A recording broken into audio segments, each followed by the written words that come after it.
Hi friends, आप सभी का स्वागत है सिविल सर्विसेज का अड्डा में। और आज हर दिन की तरह जो हमारा टेस्ट सीरीज चल रहा है बीपीएससी और सीडीपीओ के लिए, ठीक है। तो आज के सेशन में मैं फिर 5 क्वेश्चन के साथ आप लोगों के सामने उपस्थित हूँ। और आज का जो टॉपिक है वो पॉलिटी ही है, ठीक है। वो गवर्नर का पार्ट 2 है, ठीक है। इसके पहले मैंने गवर्नर का पार्ट 1 अपलोड कर दिया है आपके चैनल में। आप वहाँ जाके क्वेश्चन को देख सकते हैं, सॉल्व कर सकते हैं, और कितना स्कोर आया वो आप अपने कमेंट सेक्शन में मेंशन कर सकते हैं, ठीक है।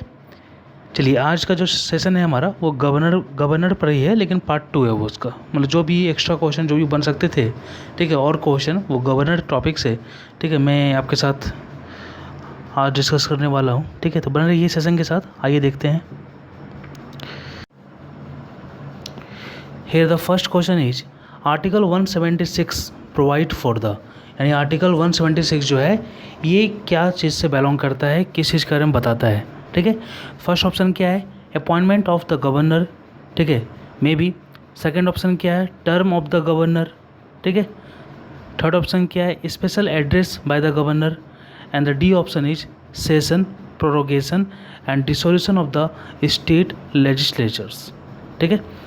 और ऑप्शन ई तो पता ही होगा, as per the BPSC pattern, ठीक है। There is option fifth for none of the above और more than one option if there are, then you can choose option E. Now, Article 176 deal about the special address by the governor.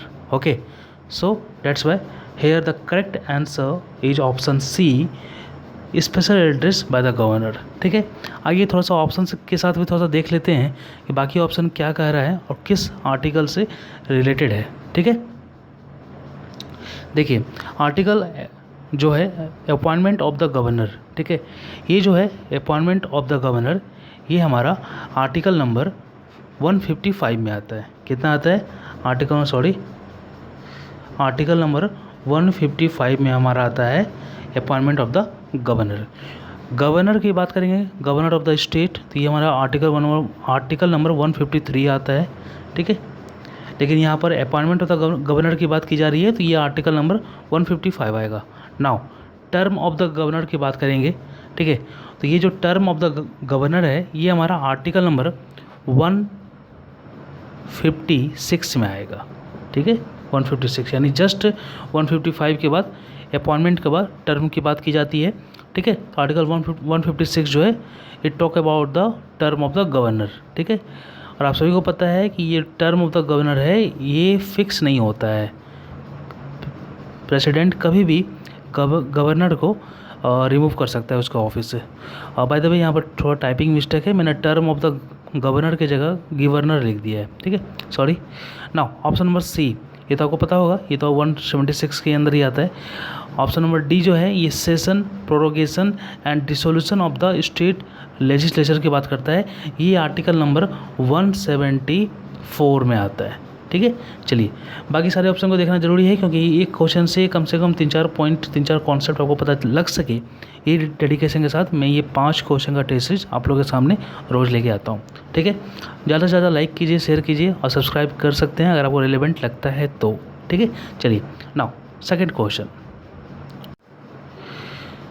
Choose the correct statement about the governor, यानी आपको जो यहाँ जितने भी statement दिए हुए हैं ABCD, इसमें से कौन गवर्नर के फंक्शन, रोल या पावर के बारे में सही जानकारी देता है आपको, ठीक है। नाउ, ऑप्शन नंबर ए देखते हैं, recommendation for the imposition of president rule is the discretionary power of the governor, यानी किसी राज्य में अगर राष्ट्रपति शासन लगता है, किसी राज्य में अगर राष्ट्रपति शासन लगाने की बात होती है तो उसका रिकमेंडेशन गवर्नर प्रेसिडेंट को करता है। तो ये जो रिकमेंडेशन है, क्या ये डिस्क्रिशनरी पावर है गवर्नर का, ऐसा इसमें बोला जा रहा है, ठीक है। देखते हैं ऑप्शन बी में क्या है, chief secretary of state is appointed by governor, ठीक है, may be. Option number C, governor can pardon, suspend, remit और कम्यूट और डेथ सेंटेंस, ठीक है, may be. Option number D क्या है, he can dismiss the chairman of legislative assembly, sorry legislative council लिखा हुआ है, ठीक है। नाउ, ऑप्शन नंबर ई तो पता होगा, none and more than one.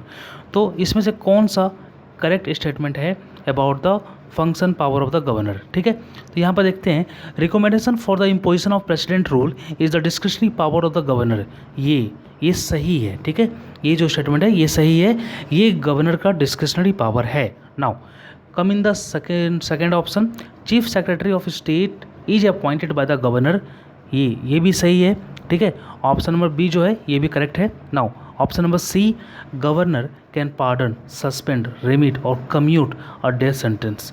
ये हमारा गलत है, क्योंकि गवर्नर जो है सस्पेंड कर सकता है, रिमिट कर सकता है, कम्यूट कर सकता है किसी भी डेथ सेंटेंस को, लेकिन पार्डन नहीं कर सकता है। The power of pardon to suspend, the power of pardon, ठीक है, for death sentence is belong to president. ठीक है, governor has no any such power. Okay, ठीक है, गवर्नर डेथ सेंटेंस को पार्डन नहीं कर सकता है। तो ऑप्शन नंबर सी जो है ये हमारा, ऑप्शन नंबर सी जो है हमारा एक रॉन्ग है। नाउ ऑप्शन नंबर डी की बात करते हैं, ही can dismiss the chairman of legislative councils. ये भी हमारा इनकरेक्ट है। ठीक है, करेक्ट नहीं है। ठीक है, वो डिसमिस नहीं कर सकता, उसका कोई रोल ही नहीं है डिसमिस करने में लेजिस्लेटिव काउंसिल के चेयरमैन को। ठीक है, नाउ हमारे पास दो ऑप्शन सही है। करेक्ट स्टेटमेंट की बात कर रहा था, यहाँ पर दो सही है, यानी मोर देन वन सही है। तो हमारा जो ओवरऑल आंसर जो हो जाएगा एज पर द क्वेश्चन, वो ऑप्शन नंबर ई हो जाएगा। ठीक है, यही बीपीएससी की खासियत है। ठीक है, और बहुत लोग ऑप्शन नंबर ई में ही फंस जाते हैं और उनका मार्क्स कम हो सकता है। ठीक है, तो आप लोगों को ये जानकारी होनी चाहिए, इसलिए ये जो मैं टेस्ट लेके आया हूँ ये ऑथेंटिक है आपकी प्रिपरेशन के लिए। ठीक है, और कहीं ना कहीं बूस्टअप करेगा आपके प्रिपरेशन को। ठीक है, आइए देखते हैं नेक्स्ट क्वेश्चन को। Here the next question is match the following article with respect to governor. यानी जो आपको यहाँ पर 4 आर्टिकल दिए हुए हैं, ये 4 आर्टिकल में से सामने में रेड कलर में उससे रिलेटेड जो भी प्रोविज़न लिखा हुआ है उससे आपको मैच करना है। ठीक है, आर्टिकल 200 जो बात करता है, this article talk about the assent to the bills by the governor. ठीक है, तो इसलिए हमारा आर्टिकल ए जो हो जाएगा वो हो जाएगा, वो मैच कर जाएगा हमारा यहाँ पर। एक मिनट, थोड़ा सा कलर में चेंज कर लेता हूँ ताकि ये थोड़ा सा सही भी रहे।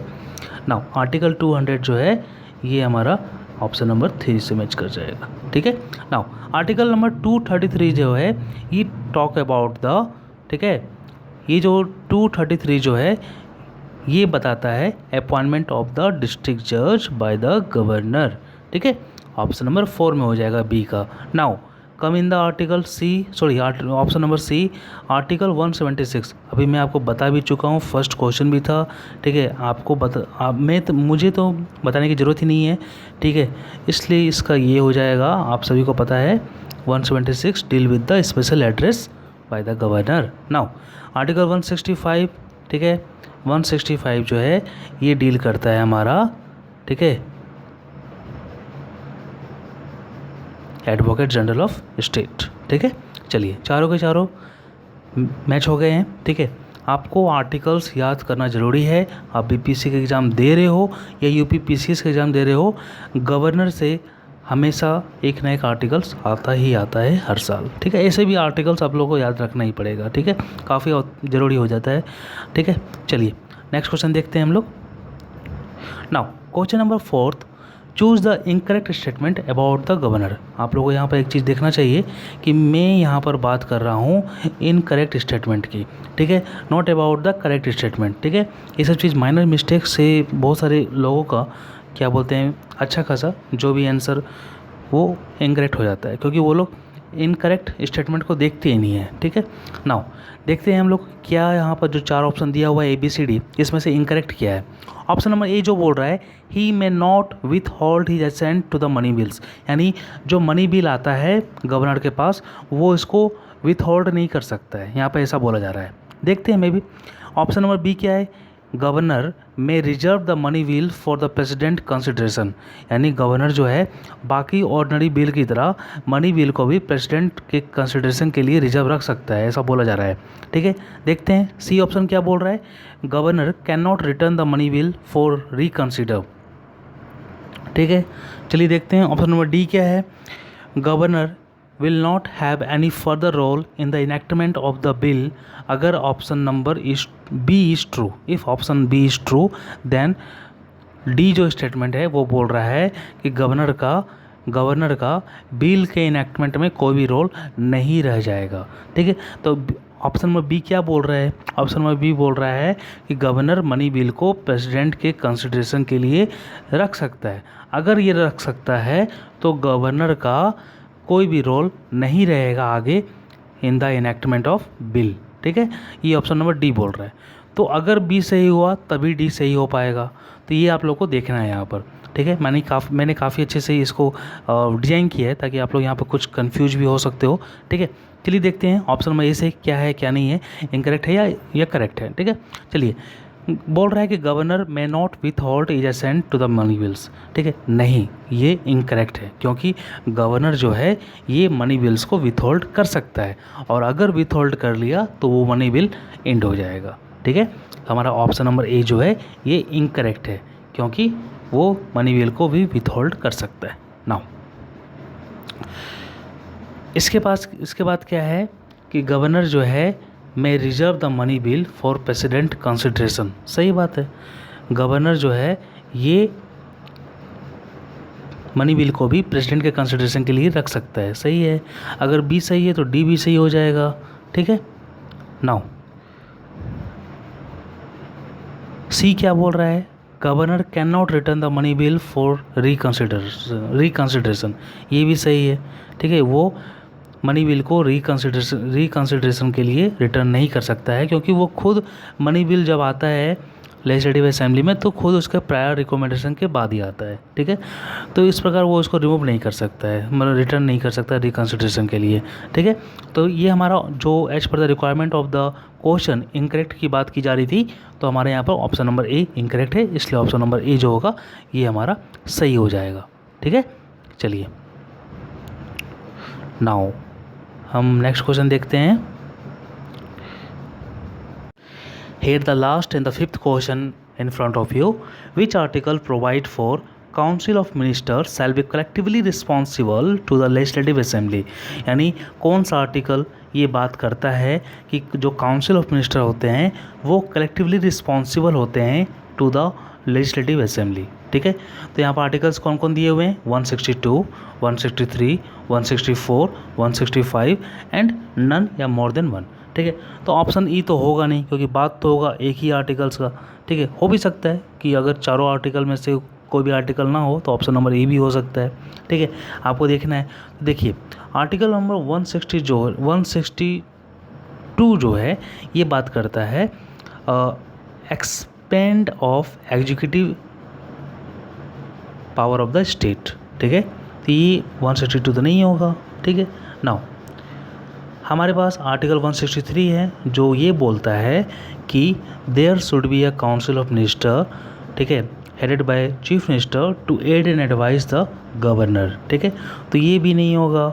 नाउ आर्टिकल 164 ये बात करता है कि आर्टिकल 165 देख लेते हैं. आर्टिकल 165 जो बोलता है ये एडवोकेट जनरल ऑफ स्टेट की बात करता है जो हम लोग प्रीवियस क्वेश्चन में देख चुके हैं.